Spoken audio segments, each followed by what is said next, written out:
Parmi les 33 joueurs du 15 de France, on compte 0 breton. Ouais, la Bretagne n'est pas vraiment ce que l'on pourrait appeler une terre de rugby. Par exemple, il n'y a que 2 clubs bretons qui jouent dans les 4 premières divisions. Le RC Vannes en Pro D2 et le Rennes Étudiant Club en National 2, c'est la 4e division. Bref, ça fait 2 sur 68, ce qui n'est pas énorme. Après, il faut quand même relativiser, ce n'est pas non plus la région qui joue le moins au rugby. Elle se classe 8e au nombre de licenciés par habitant, avec environ 1 breton sur 300 qui pratique le rugby.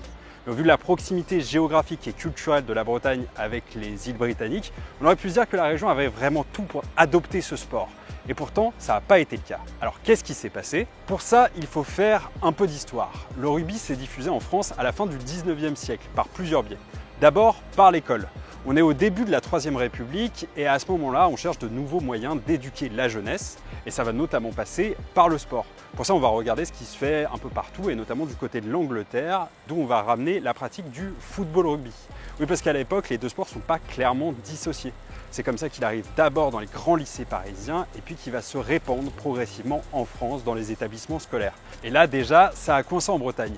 Et oui, parce qu'à cette époque, l'école vient de devenir laïque et obligatoire. Sauf que l'Ouest est très catholique. Le rugby a eu des difficultés à être accepté dans l'éducation, notamment dans ce qu'on va appeler la France catholique. Les institutions religieuses le jugeant parfois un peu trop violent, notamment à la fois dans les gestes, mais aussi dans le fait qu'on est, bon, on va appeler les corps s'entremêlent, on se touche, etc. C'est pas très sport peu catholique. Le rugby va donc être mis de côté par ces institutions religieuses qui vont privilégier le football. Et à l'inverse, dans les territoires du sud de la France qui sont plus républicains, les deux pratiques coexistent.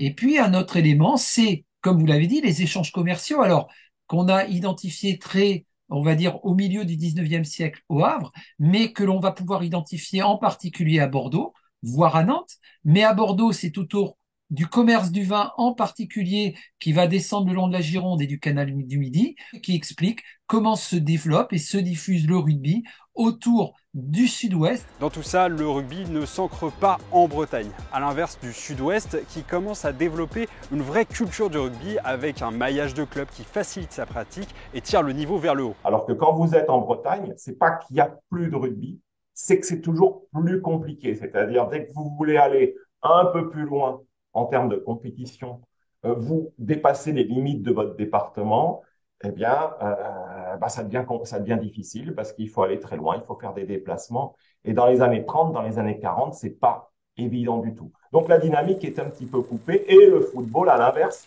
va prendre le pas, notamment médiatiquement, à travers son développement et va pas être concurrencé par cette pratique de rugby de haut niveau. Et finalement, la culture rugby, elle va devenir très secondaire et elle va se perdre. Et donc, se perdant, vous avez moins de pratiquants et ainsi de suite. Et ça s'ajoute au fait que les instances du rugby vont accorder plus de moyens aux régions du sud-ouest, car c'est là où se trouve le plus de clubs et le plus de licenciés. Mais depuis 1995, le rugby a changé. Il est devenu professionnel là où il était jusqu'alors entièrement amateur, même au plus haut niveau.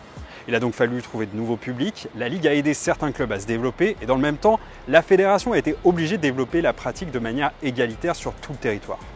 Que depuis maintenant une vingtaine d'années minimum, eh bien, la Fédération française de rugby a mis en place une politique de développement dans toutes les régions et plus particulièrement dans les régions de l'Ouest d'accompagnement du rugby, pas forcément de haut niveau, mais du rugby dans son sens large du terme. Et la dernière mesure, ça a été la création des conseillers techniques de clubs qui vont irriguer l'ensemble des comités, en particulier les comités du nord, de la Bretagne, de la Normandie. Et on en voit les effets en Bretagne. Le nombre de licenciés a doublé dans la région depuis 2006, dépassant les 10 000 cette année.